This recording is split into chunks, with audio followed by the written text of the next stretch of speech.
नमस्कार, good morning. Knowledge transmission centre Bangalore से मैं अजय आपका स्वागत करता हूं। जैसे 2 दिन पहले डॉक्टर मजीद ने इस नॉलेज ट्रांसमिशन सेंटर का उद्घाटन किया था। ये एक नई पहल है, एक नया प्रोजेक्ट है जिसके अंदर ये पहली बार हो रहा है कि कोई डायरेक्ट सेलिंग कंपनी अपने सारे डिस्ट्रीब्यूटर को एक लाइव स्ट्रीमिंग की तौर से कनेक्ट कर रहे हैं। तो हमने आज जैसे डिक्लेयर किया था कि 11 बजे हमारा ट्रांसमिशन शुरू होगा, लेकिन सम टेक्निकल डिफ़िकल्टी आ गई। तो हम भी नए हैं इस चीज़ के लिए, आप भी नए हो, तो कुछ दिन ऐसा होगा कभी कभी, तो बी विथ अस। ये तो it's a part of our life, थोड़ा बहुत तो चलते रहेगा। बट ओवरऑल प्रयास ये है कि इस नॉलेज ट्रांसमिशन की थ्रू हम आप सारे लोगों तक पहुंचना चाहते हैं, ताकि हम प्रोडक्ट्स के बारे में बात करें, प्लान्स के बारे में बात करें, कई नई जो पहल होगी कंपनी की तरफ से आपके लिए, वो सारी चीज़ें आप तक पहुंचाए एक शॉट में यहाँ से बैठकर। अभी इसका मतलब ये नहीं है कि हम लोग फील्ड में आके आपसे कभी प्रोडक्ट एजुकेशन की सेमिनार नहीं होगी, ऐसा बिल्कुल नहीं है, वो भी होगा। लेकिन यहाँ से कई सारे हज़ारों लोगों तक एक क्षण में हम जब पहुंच सकते हैं, तो ये भी एक बहुत ही एक अहम प्रयास है, महत्वपूर्ण है। इसके बारे में मैं कुछ बताना चाहता हूं, जब उसके बाद हम न्यूट्रास्यूटिकल्स और अपने प्रोडक्ट्स वगैरह के बारे में बात करेंगे। एक चीज़ बहुत इम्पॉर्टेंट है ये सारे चीज़ में, ये डिजिटल ट्रांसमिशन में एक इम्पॉर्टेंट चीज़ है कि आपके तरफ भी इंटरनेट जो है वो बहुत ही बेहतरीन होना चाहिए। हमारे यहाँ से अपलोड स्पीड बहुत अच्छी है, आपके पास भी, आपके मोबाइल पे, आपके डेस्कटॉप पे, कहीं पर भी वो एक अच्छी स्पीड जब होगी तो आपको कोई दिक्कत नहीं होगी। ऑडियो अच्छा आएगा, वीडियो अच्छा आएगा। कभी नहीं आया तो चेक कर लीजिए अपना इंटरनेट ठीक है नहीं है। और जो भी अच्छी होगी बात, अच्छी होगी, ठीक होगी, बुरी होगी, जो भी होगी, आपका फीडबैक ज़रूर दीजिएगा sdlive@samidirect.com। इस ईमेल पर आप ज़रूर लिखिए, और आपके जो भी सुझाव होंगे या आप चाहोगे कि ये और बेहतर किया जा सकता है और इस तरह से किया जा सकता है, जो भी सजेशंस हो आप बिंदास हमें लिख सकते हैं। इसके बाद हम एक दूसरा प्रयास करेंगे कि हम यहाँ पे इसी स्टूडियो में एक टोल फ्री नंबर भी रखेंगे, ताकि वो एक पर्टिकुलर प्रेजेंटेशन उस दिन का, जो भी जनरली 1 घंटे का होगा, वो ख़त्म होने के बाद हम कॉल्स भी लेंगे और उस कॉल्स को जवाब भी देंगे, आपकी जो क्वेरीज़ होगी।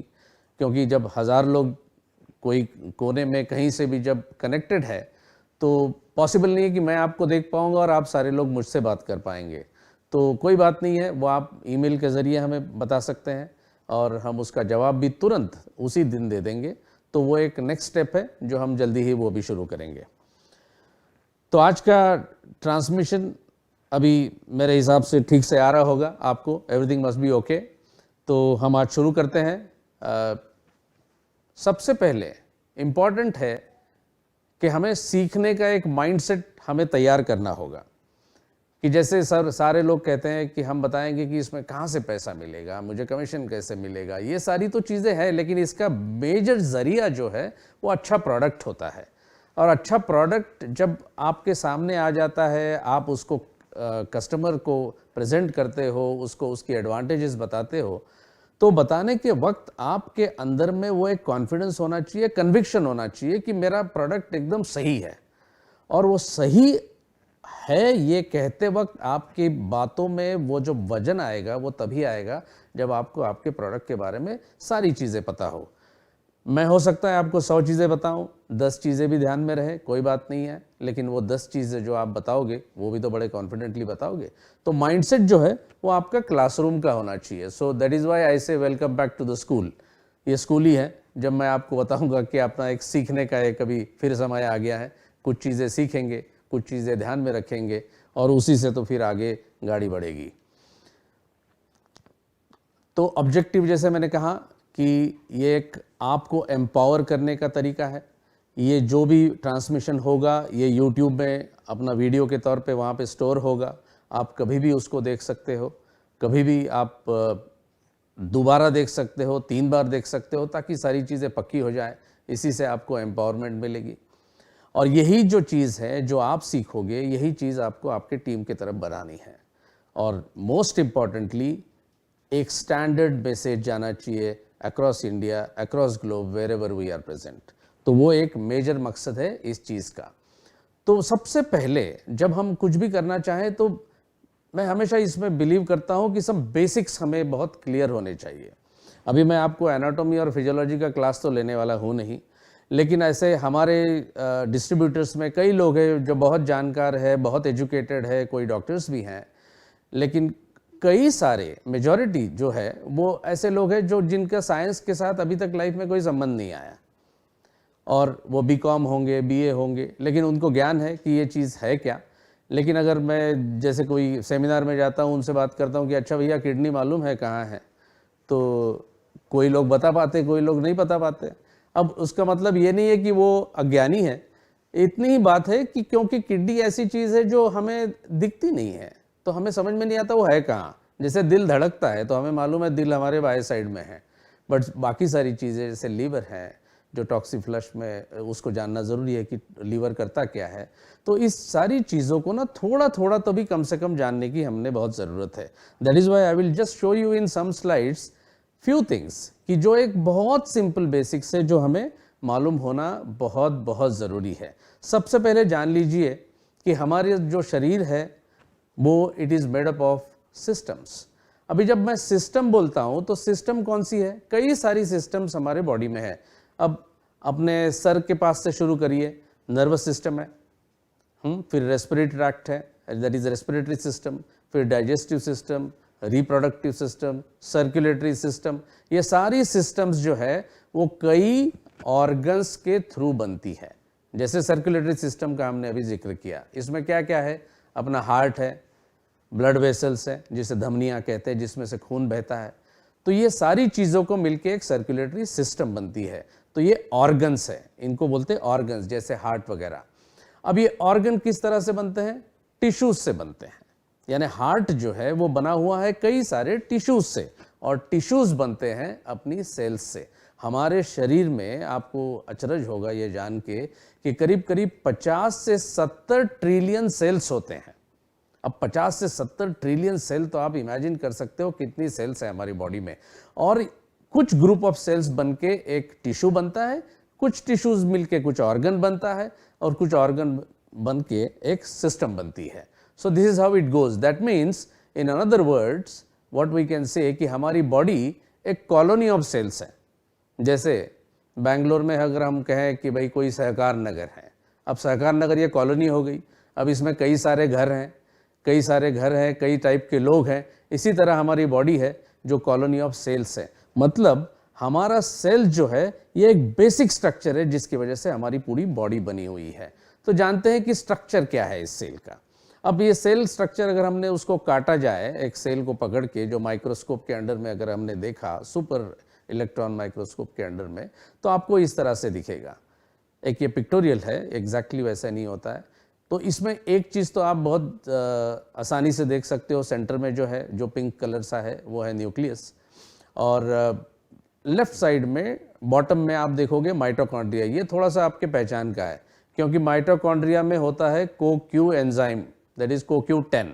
तो CoQ एनर्जाइजर में जो है, तो हमारी बॉडी में जो CoQ10 बनता है वो सारा माइटोकॉन्ड्रियाज में ही होता है। यानी ऑल ओवर द बॉडी सारे सेल्स में, सारे माइटोकॉन्ड्रिया में कोएंजाइम Q10 होता है। इसलिए हम जानते भी हैं माइटोकॉन्ड्रिया को। बाकी बहुत सी चीज़ें हैं जिसे हमने जानने की अभी ज़रूरत नहीं है, बट इनफ टू से कि ये है एक स्ट्रक्चर सेल्स, और ये सेल्स की वजह से ही सारे मिलके हमारी एक शरीर बनता है।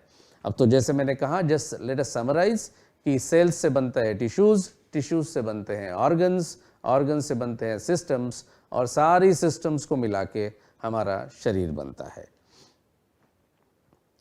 अभी हम देखें कि स्पेसिफिकली हमारी बॉडी किस तरह से काम करती है। बहुत सिंप्लीफाइड एग्जाम्पल, एक मैं आपको बहुत सिंपल एग्जाम्पल दूंगा। हमारा शरीर एक एग्जैक्टली एक कार की तरह होता है। जैसे हमारे शरीर में बहुत सारे ऑर्गन्स है, जैसे मैंने अभी आपका उसका जिक्र किया, जैसे लीवर है, किडनी है, हार्ट है, ब्रेन है, ये सारे हमारे पार्ट्स हैं। जैसे एक कार के साथ कंपेयर करो तो ये सारे हमारे शरीर के पार्ट्स है। अगर हमने देखा जाए कि एक कार का इंजन खोला जाए तो उसमें क्या क्या मिलता है, बॉनेट खोल दो, देखोगे आप कि बैटरीज है, वायर्स है, और वहाँ उसमें फ्यूल लगता है, पेट्रोल डालो, डीजल डालो, और क्या क्या नहीं होता। It's a very complex process. लेकिन जब ये कार चलती है तो हमें समझ में नहीं आता कि इतनी सारी चीज़ें काम कर रही है। तो एट ए टाइम बहुत सारी चीज़ें कार के इंजन में जैसे होते रहती है, उसी तरह से हमारे बॉडी में भी हजारों बायोकेमिकल रिएक्शंस चलते रहती है, और हर एक सेल जो हमारे बॉडी का होता है वो एक इंजन पार्ट की तरह होता है। जस्ट सोचिए कि एक हमारा लीवर है, लीवर की रिक्वायरमेंट कुछ और अलग होगी, हार्ट के सेल की रिक्वायरमेंट कुछ और अलग होगी।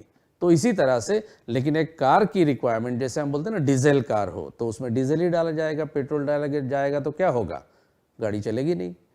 अगर डीजल की गाड़ी में पेट्रोल डाल दिया जाए तो वही उल्टा होगा काम। तो जिसमें जो चाहिए वही होना चाहिए। That is the fundamental requirement of that part. Every cells require a fuel to function. जैसे हम कहते हैं ना कि हर एक, जैसा मैं अभी कह रहा था कि हार्ट के लिए एक स्पेसिफिक चीज़ों की, न्यूट्रिएंट्स की ज़रूरत होती है, आपके मसल्स के लिए कुछ और रिक्वायरमेंट्स होती है। इसीलिए ये सारा फंडा आया कि बैलेंस्ड फूड का मतलब क्या होता है। अभी हम तो एक एक चीज़ तो नहीं खा सकते खाना खाने में कि अच्छा हार्ट के लिए मैंने ये खा लिया, अभी लीवर के लिए ये खा लिया, अभी किडनी के लिए ये खा लिया। इस तरह से तो काम नहीं हो सकता। तो हमारा जो भी डाइट होगा वो इस तरह से होना चाहिए कि जिसमें हर एक चीज़ हो जो हमारे शरीर के हर एक चीज़ के काम आए, हर एक ऑर्गन के काम आए। इसीलिए मैं उसको कार के साथ आपको कंपैरिजन आपको दे रहा था। तो specific fuel for the specific part, यानी आपके हर एक सेल की एक एक टाइप की रिक्वायरमेंट है, और वो रिक्वायरमेंट हमको पूरी करनी है हमारे न्यूट्रिएंट्स के द्वारा। इसीलिए हम कहते हैं कि nutrients is a continuous need of the body, क्योंकि बॉडी तो काम करते रहती है। आप जब सोते हो, चलते हो, जागते हो, दौड़ते हो, सोचते हो, या कुछ फिजिकल काम करते हो, या तो कुछ भी नहीं करके जस्ट अगर आप लेटे भी रहे तो भी आपकी बॉडी तो काम करते रहती है। तो इसीलिए उसको जो फ्यूल है वो फ्यूल हमेशा देते रहना चाहिए। अच्छा, फ्यूल जो हमेशा तो आप बार बार तो क्या खाते रहना चाहिए, ऐसा तो नहीं है। तो एक बार खा लिया तो उसका कहीं ना कहीं उसका निचरा होते रहता है, कहीं कुछ एब्सॉर्प्शन होता है, कहीं स्टोरेज होता है। तो बॉडी सारा काम करती है, एक वेयर हाउस की तरह भी काम करती है। तो nutrients is a continuous need of the body, so we should have the right kind of nutrients in our body. That is the most important thing. मतलब कि ये कि right food for the right cell and the right fuel, that is what is the requirement. This fuel जिसको हम कहते हैं food या nutrients, ये जलते हैं ऑक्सीजन की प्रेजेंस में और एक एनर्जी रिलीज होती है। अगेन मैं फिर उसको कार के साथ कंपेयर करूंगा।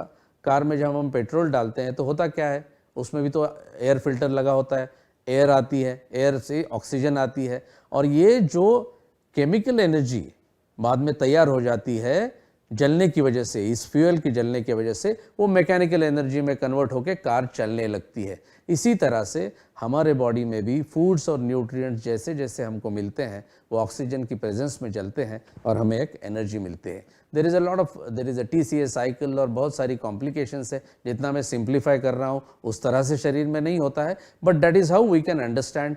हर एक बंदा जान सकता है कि इस तरह से चीज़ अगर चाहिए तो इस तरह से उसको ओवरऑलिंग भी होना जरूरी है। कार को सर्विसिंग में डालते हैं ना 3-3 महीने में, 6-6 महीने में, इसी तरह से हमारे शरीर को भी वो ओवरऑलिंग चाहिए हमेशा। इसलिए हम लोग यूज़ करते हैं टॉक्सीफ्लश 6 महीने में एक बार, ताकि जो बायोकेमिकल रिएक्शंस हुई हैं उससे जो भी टॉक्सिन्स पैदा हुए हैं वो टॉक्सिन्स भी निकले जाएं, ताकि body is again fit and fine to carry on. So that is what is very important to us. जो भी हम खाएंगे, जो भी न्यूट्रिएंट्स लेंगे, उसकी अल्टीमेटली कन्वर्शन होती है एनर्जी में, और वही हमको चलाती है। चलिए आगे बढ़ते हैं।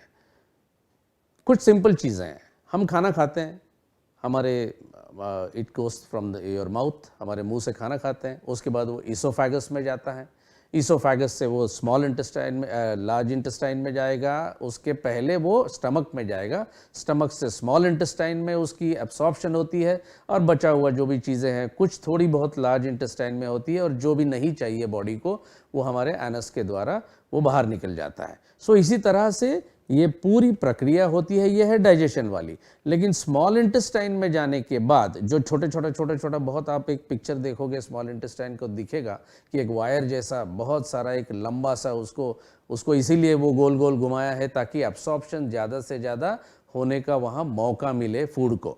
तो वहाँ से वो एब्सॉर्प्शन होता है, फिर उसका क्या होता है वो भी आपको बताता हूँ कि वहाँ से वो जाता है लीवर में, वहाँ से लीवर देखता है कि इसमें क्या अच्छी चीज़ें हैं, बुरी है, उसको निकाले, बाहर करें, फिर वो हार्ट में जाएगा लंग के थ्रू, देन हार्ट में जाएगा, हार्ट से ब्लड स्ट्रीम में जाएगा और ब्लड स्ट्रीम से सारी बॉडी को वो न्यूट्रिएंट जहाँ जहाँ जो जो चाहिए वो मिलेगा।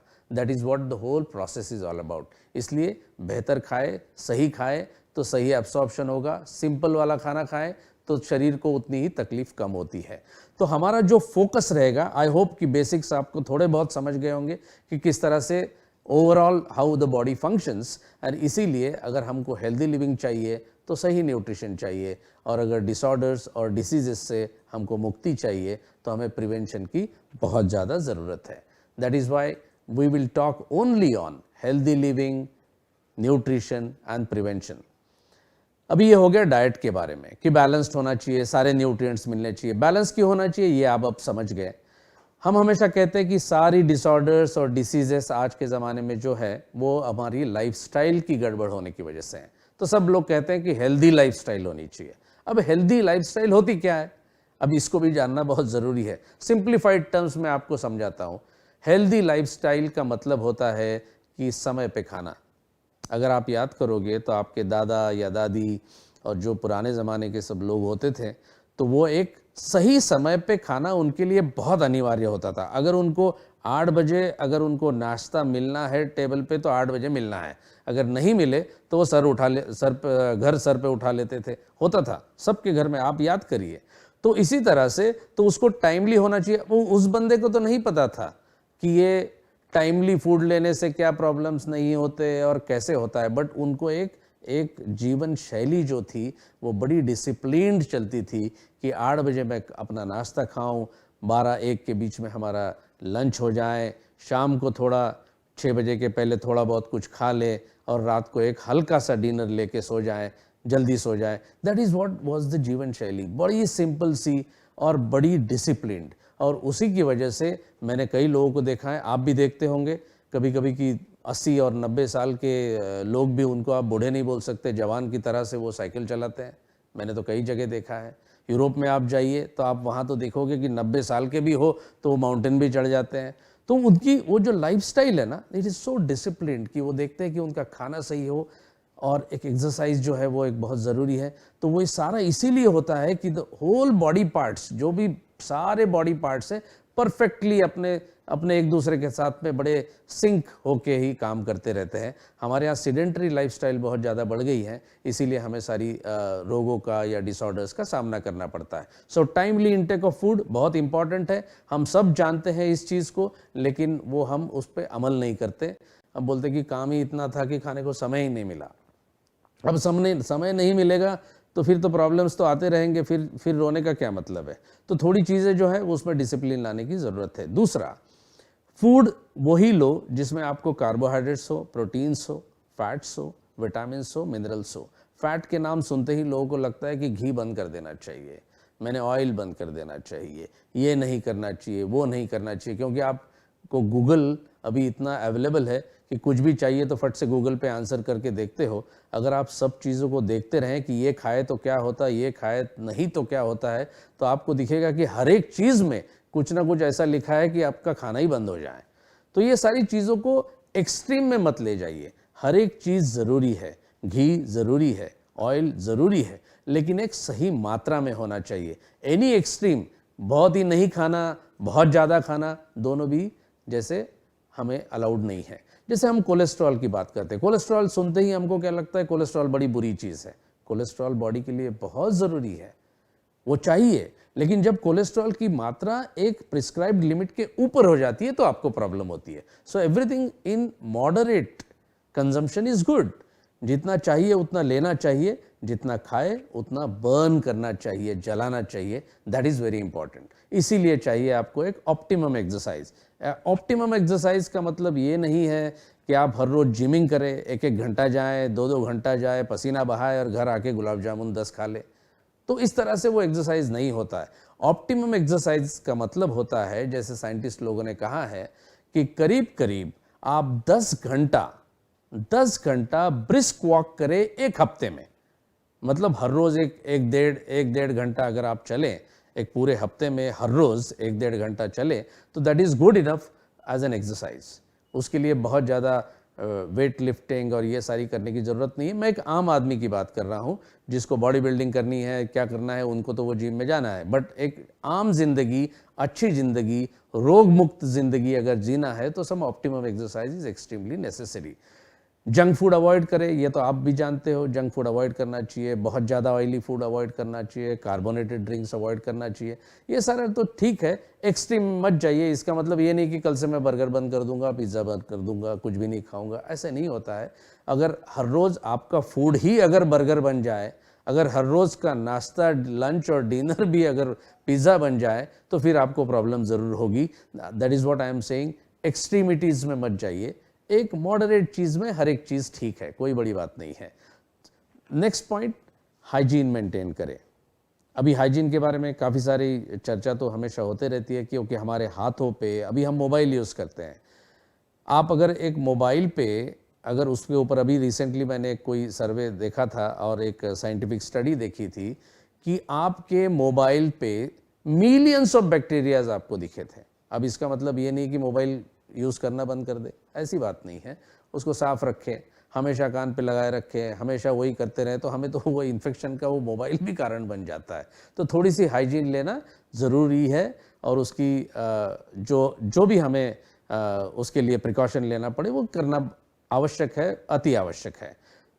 Last point, adequate sunlight. घर में बहुत सारा रोशनी हो, लाइट आए, पानी अच्छा मिले, और बॉडी को रेस्ट बहुत ज़रूरी है। इसीलिए योगा में भी कहा गया है शवासन करना ज़रूरी है आफ्टर एवरीथिंग एल्स। तो इसीलिए हम रेस्ट भी करते हैं। So all this in very simplified terms, अगर ये सारी चीज़ें देख ली तो आपको दिखेगा कि this is what healthy lifestyle means. It is nothing extraordinarily ये डाइट, वो डाइट, कीटो डाइट, बहुत सारी चीज़ें अभी मार्केट में आती है, बहुत सारी बातें होती है कि इस तरह से करा तो ही ठीक होता है। कुछ नहीं है। ओवरऑल अगर आप मेंटेन करें, ये सारी चीज़ें ध्यान में रखें, तो everything becomes absolutely okay and the body functions perfectly. हमारे खाने में, जैसे पर्टिकुलरली इंडियन खाने में, कार्बोहाइड्रेट्स की मात्रा बहुत ज़्यादा होती है। चाहे वो रोटी हो, चावल हो, कुछ भी हो, इसमें बहुत ज़्यादा कार्बोहाइड्रेट्स होते हैं। एक्चुअली स्पीकिंग, जैसे साइंटिस्ट लोग कहते हैं या न्यूट्रिशनिस्ट लोग कहते हैं, डाइटिशियंस कहते हैं कि अगर एक हाफ अगर एक पूरी एक अगर प्लेट ले ली जाए तो उसका 50% जो है वो आपको प्रोटीन मिलना चाहिए, 25% जो है वो आपको कार्बोहाइड्रेट्स मिलना चाहिए, और बचा हुआ 25% जो है वो काफ़ी सारे न्यूट्रिएंट जो आप सैलड्स एंड ऑल दैट उसकी वजह से आप ले सकते हो। कुकम्बर है, टोमेटो है, all those kinds of things which you should eat. लेकिन अभी हमारा क्या होता है, आप देखोगे तो नॉर्मली कोई भी घर में रोटी सब्जी, या साउथ में जाओगे तो चावल और सांभर, तो मेजॉरिटी जो है ना वो कार्बोहाइड्रेट्स की मात्रा ज़्यादा होती है। इसीलिए अभी आप देखोगे कि भारत में भी, हिंदुस्तान में, साउथ ईस्ट एशिया में ओवरऑल ही अगर आप देखोगे तो majority of the people are suffering with all this disorders like diabetes and blood pressure and cholesterol, all those kinds of things which are not actually designed by the God. ये हमने हमारे लिए design किया हुआ है। That is why we have to change our food habits a little bit. ये सारे जो तीन है ना मेजर, कार्बोहाइड्रेट, फैट्स और प्रोटीन्स, इनको हम कहते हैं मैक्रो न्यूट्रिएंट्स। मैक्रो जो बड़ी मात्रा में खाया जाता है, इसलिए इसको ये बहुत ज़रूरी है बॉडी के लिए। और ये जो मैक्रो न्यूट्रिएंट्स है, ये हमारी सारी बायोकेमिकल रिएक्शंस जो मैंने आपको अभी अभी कही थी कि बहुत सारी हज़ारों बायोकेमिकल रिएक्शंस हमारे बॉडी में चलते रहती है, वो इसीलिए चलती है कि ये सारी चीज़ों का, ये सारी मैक्रो न्यूट्रिएंट्स का अल्टीमेटली कन्वर्शन हो एनर्जी में। क्योंकि जब एनर्जी मिलती है तभी हम चल पाएंगे, और जब एनर्जी नहीं है तो हम कुछ भी नहीं कर पाएंगे। सो द होल थिंग, जो भी फूड है, न्यूट्रिएंट्स है, सारी कुछ चीज़ें, ये अल्टीमेट गोल इसका है to get the right kind of energy for us, so that we work in a better manner. So these are what biochemical reactions give us the energy. Now let's look at a very simple biochemical reaction. ये एक ही chemical reaction हमारे body में नहीं होती है, लेकिन मैं आपके सिंप्लिसिटी के लिए आपको बता रहा हूँ। जैसे हमने कार्बोहाइड्रेट्स खाए, जैसे चावल खाया, जैसे स्टार्च ज़्यादा होता है, it gets converted to carbohydrates. रोटी खाई, उसमें भी कार्बोहाइड्रेट्स ही है। तो इसको सिंप्लीफाइड करके ग्लूकोज में बॉडी उसको कन्वर्ट करती है। That is called as a simple sugar, उसको बोलते हैं सिंपल शुगर। अब ये ग्लूकोज का होता क्या है कि ये ऑक्सीजन की प्रेजेंस में, यानी हम जो सांस ले रहे हैं इसीलिए हमको ऑक्सीजन मिल रहा है, लंग्स में जाता है, लंग्स के थ्रू हमारे हार्ट में जाएगा, वहाँ से ब्लड हीमोग्लोबिन उसको कैरी करेगा और ये ऑक्सीजन वो सेल्स तक पहुँचता है, सारी सेल्स में पहुँचता है हमारे बॉडी के। तो ऑक्सीजन वहाँ पहुँच गया, वहाँ ग्लूकोज अवेलेबल है, तो ग्लूकोज प्लस ऑक्सीजन इनकी रिएक्शन होगी और हमें मिलेगा पानी। जो हमारा जो चाहिए बॉडी को पानी उतना रहेगा, जितना नहीं चाहिए वो यूरिन के द्वारा बाहर हो जाएगा। और एक बाहर हो जाएगा कार्बन डाइऑक्साइड जो हम एक्सहेल करते हैं, और एनर्जी।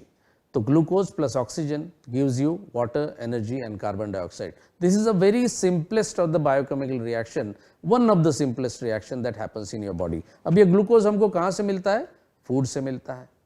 जो हम खा रहे हैं उसी फूड से हमें मिलता है। मतलब इसको सिंपल शुगर में कन्वर्ट करने के लिए if our food is complex it will take a longer time. जितना कॉम्प्लेक्स फूड खाओगे उतना ज़्यादा समय लगेगा उसको ग्लूकोज वगैरह में कन्वर्ट होने के लिए। तो फूड कैसा होना चाहिए? सिंपलर होना चाहिए। अभी ये जो केमिकल रिएक्शन, जो बायोकेमिकल रिएक्शन मैंने बताई, glucose plus oxygen is equal to water plus energy and carbon dioxide, ये रिएक्शन होती है एक एंजाइम की वजह से। मतलब एंजाइम एक कैटलिस्ट होता है जिसकी प्रेजेंस, अगर एंजाइम वहां नहीं है तो ग्लूकोज प्लस ऑक्सीजन ये इसका रिजल्ट ही नहीं होगा वाटर, कार्बन डाइऑक्साइड और एनर्जी में। तो एंजाइम का होना जरूरी है। एंजाइम्स को कैसा जाने? अगर हम कुछ भी चीज पढ़े तो, जैसे अमाइलेज, लाइपेज, प्रोटीएज, यानी जो भी ASE, ये नाम जो भी ASE से खत्म होता है उसको एंजाइम कहते हैं। तो ये एंजाइम बहुत आवश्यक है। ये एंजाइम कैसे काम करते हैं? In the presence of vitamins and minerals. Vitamins को हम कहते हैं कोएंजाइम और मिनरल्स को कहते हैं कोफैक्टर्स, जो हेल्प करते हैं इस एंजाइम के एक्शन के लिए। अभी आपको ये, अगर आपने इसको अपने दिल में, इस स्लाइड को अगर बसा लिया, तो मुझे नहीं लगता आपको कभी भी कोई भी समस्या आए कि भाई ये क्यों नहीं हो रहा है। अभी आप बताइए, अगर कोई लीवर में एक बायोकेमिकल रिएक्शन हो रही है, ये रिएक्शन भूल जाइए, कोई बायोकेमिकल रिएक्शन हो रही है, वहाँ पे एक पर्टिकुलर एंजाइम भी रेडी है जो एक रिएक्शन कंप्लीट करेगा।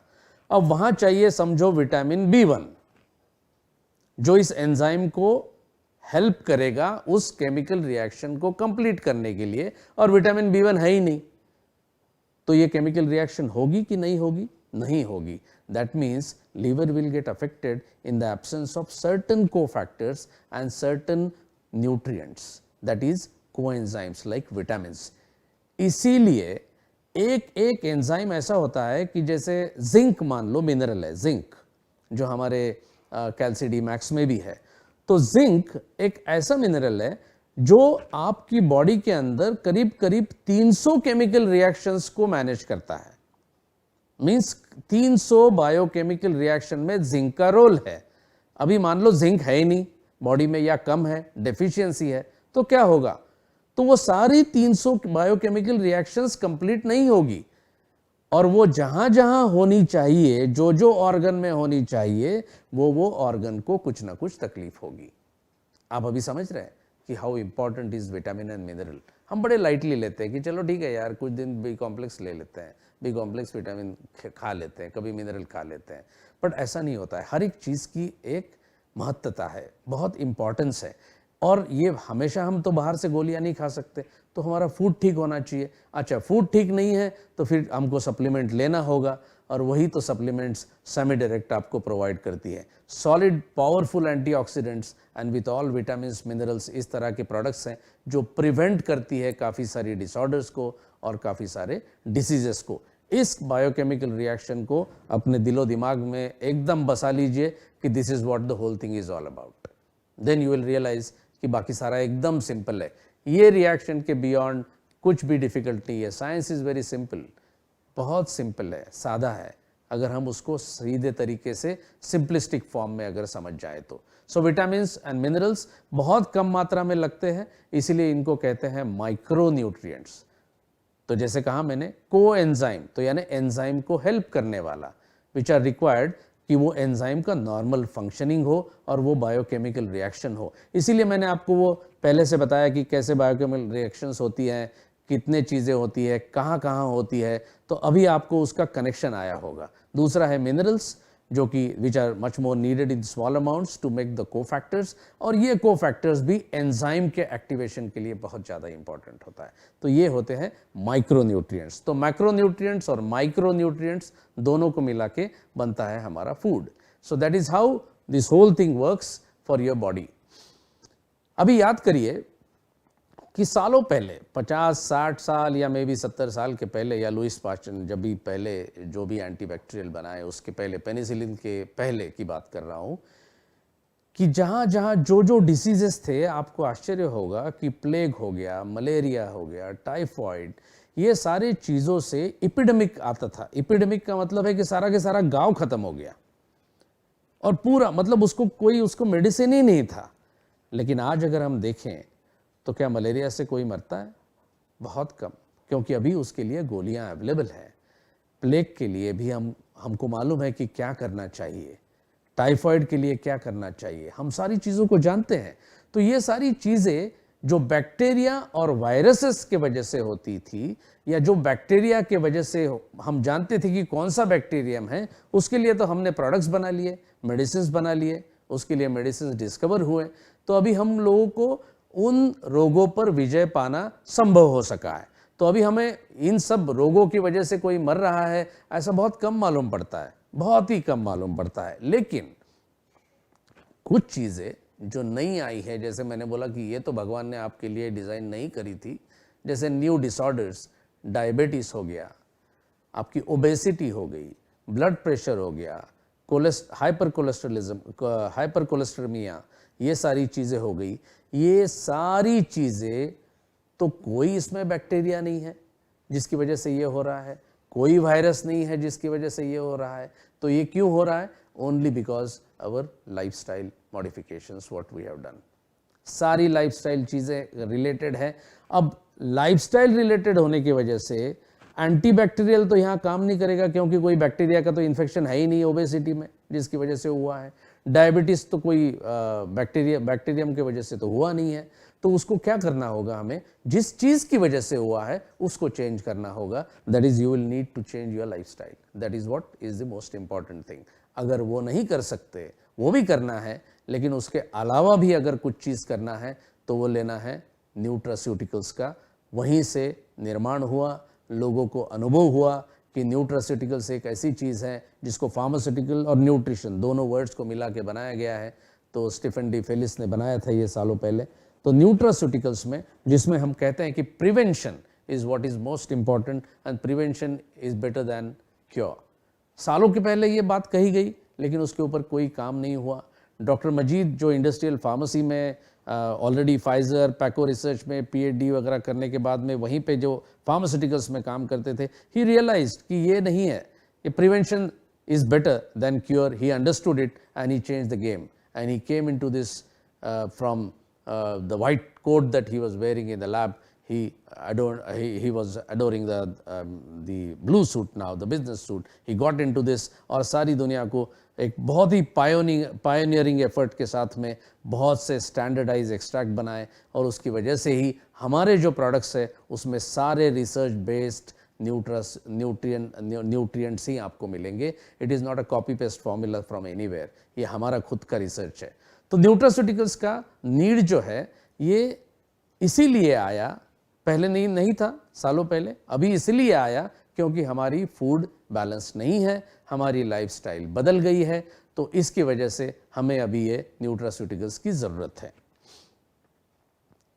Very important that we understand the need for this and then we not only हम लोग कंज्यूम करें बट कस्टमर्स को भी जब बताएं तो उनको ये बैकग्राउंड दीजिए कि व्हाट इज इंपॉर्टेंट, कि क्या क्या हुआ है, इसकी वजह से क्या क्या अभी हमने केयर लेना चाहिए। अभी न्यूट्रास्यूटिकल्स की सिंपल डेफिनेशन यही है कि सारे वो फॉर्मुलेशंस और फूड्स जिसकी वजह से हमें हेल्थ बेनिफिट मिलते हैं उनको कहते हैं न्यूट्रास्यूटिकल्स।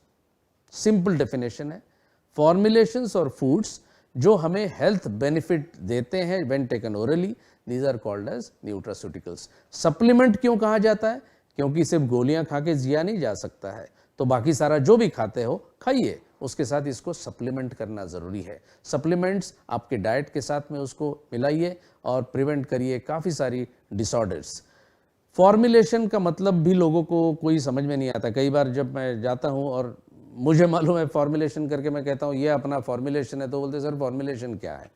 तो फॉर्मुलेशन ये होता है कि जैसे आपका टॉक्सीफ्लश है, इसमें 5 से 6 इंग्रेडिएंट्स हैं, इनको मिला के हमने एक फॉर्मूला बनाया और वो कैप्सूल आई, इसको बोलते हैं फॉर्मुलेशन। फॉर्मुलेशन मतलब it's a mix of several ingredients or 1 or 2 ingredients also can make a formulation। तो formulation का मतलब वो होता है, that is a general scientific term which is used, लेकिन वो अपने लिए तो एक प्रोडक्ट ही बोलना स्वाभाविक है और इनफ है। तो फॉर्मुलेशंस ये सारी जो स्ट्रक्चरल और फंक्शनल सपोर्ट करते हैं स्पेसिफिक डिसीजेस के लिए, उसमें भी बहुत काम आते हैं। काफ़ी सारी प्रोडक्ट को तो कहीं कहीं अभी ड्रग का दर्जा भी दिया गया है कुछ कंट्रीज़ में। और एक स्पेसिफिक नीड जब होती है ना, कि जैसे स्पोर्ट्स हो, जो स्पोर्ट्स में जो एथलेट्स होते हैं या उनकी एक स्पेसिफिक नीड होती है, जो अलाउड जो न्यूट्रिएंट्स है वो लोग लेते हैं, उनको भी हम कहते हैं न्यूट्रास्यूटिकल्स, बिकॉज वो भी उनको सपोर्ट करते हैं, क्योंकि उनकी एक रिक्वायरमेंट होती है मस्कुलर बॉडी होनी चाहिए, but at the same time he should be light on his feet. जैसे कोई अगर स्प्रिंटर है तो उसकी नीड्स अलग होती हैं, कोई जो भाला फेंक करता है उसकी नीड अलग होती है, तो हर एक चीज़ की नीड के हिसाब से ये न्यूट्रास्यूटिकल्स भी वो लोग लेते रहते हैं। That is called as a special physiological need जब होती है तभी भी न्यूट्रास्यूटिकल्स लिए जाते हैं। न्यूट्रास्यूटिकल्स के अलावा एक टर्म और एक यूज होती है, क्योंकि ये जैसे जैसे हम प्रोडक्ट पढ़ेंगे ना, और मैं आगे आगे आपको कुछ प्रोडक्ट्स बताऊंगा, तो उसमें मैं एक चीज़ का बड़ा कॉमनली कुछ वर्ड्स यूज़ करूंगा, जैसे ओरैक। सारे लोग जानते हैं ओरैक वैल्यू इसकी बड़ी हाई है। अब ओरैक वैल्यू है तो ओरैक है क्या? तो ORAC is simple nothing but oxygen radical absorbance capacity. इसका एक बैकग्राउंड मैं बता देता हूं। यानी फ्री रेडिकल्स को जितना वो एक न्यूट्रिएंट जितना उसको एब्सॉर्ब करेगा, उसको नलिफाई करेगा और नए फ्री रेडिकल्स नहीं बनाएगा, ये तभी संभव है जब वो इंग्रेडिएंट की ओरैक वैल्यू बहुत ज़्यादा है। जैसे टर्मरिक की 1 लाख के ऊपर ओरैक वैल्यू है, very solid, that is your curcumin C3 complex, बहुत सॉलिड उसकी ओरैक वैल्यू है। तो ओरैक ये वर्ड जब भी यूज़ करते हैं तो समझ लेना चाहिए कि इसकी वो एंटीऑक्सीडेंट प्रॉपर्टी के बारे में बात कर रहे हैं। अभी ये फ्री रेडिकल पैदा कहाँ से होता है, ये सिंपल चीज़ में इसीलिए मैं बताता हूँ कि जो मैंने आपको बायोकेमिकल रिएक्शन कुछ स्लाइड्स पहले बताई थी, उसमें बोला था glucose plus oxygen equal to carbon dioxide plus water plus energy. तो अभी ये एक सिंपल नॉर्मल रिएक्शन है। अब इसमें से अगर एक ऑक्सीजन मॉलिक्यूल, एक O निकल गया, O माइनस, उस O के ऊपर में 2 उसको इलेक्ट्रॉन होने चाहिए, अब ये हो गया O माइनस। अब ये जो O है ये वैसे निकल गया, जिसके पास पेयरिंग के लिए वो ढूंढ रहा है। पेयरिंग जब तक नहीं होगा वो ऑक्सीजन नहीं बनेगा, तो वो निकल जाता है सिस्टम के बाहर, और वो फिर दूसरी सेल वॉल, दूसरे ऑर्गन को भी डैमेज करता है, और फ्री रेडिकल्स का एक चेन रिएक्शन में फॉर्मेशन शुरू हो जाता है। इसीलिए वो ज़रूरी होता है, दैट इज़ वाई वो जो केमिकल रिएक्शन मैंने आपको बताई, इसीलिए बताई कि वो हमेशा दिलो दिमाग में एकदम पक्का रखिए कि वो वहाँ से जब फ्री रेडिकल निकल जाता है तो आपको एक बहुत पावरफुल एंटीऑक्सीडेंट चाहिए। तो more the ORAC value, more is the antioxidant capacity of that ingredient. इतना ध्यान में रखिए। ORAC value, this ORAC is a very simple word, बाकी भी बहुत सारे उसमें हैं। ओरैक है, बाद में ज़ेरैक भी, ज़ोरैक है, बहुत सारे हैं, बट वो forget about all that. Important is ORAC, more the ORAC, more is the powerful nature of that ingredient. जैसे मैंने बताया हल्दी में वेरी पावरफुल। जस्ट मैं यहाँ एक स्लाइड में आपकी जस्ट जानकारी के लिए दे देता हूँ कि यहाँ एक टॉप 10 टॉप 20 जो इंग्रेडिएंट्स है उसके बारे में बताया गया है। वहाँ आप देखोगे 5 या 6 नंबर पर टर्मरिक देखोगे, it is more than 1,02,000, that's the ORAC value what it has got.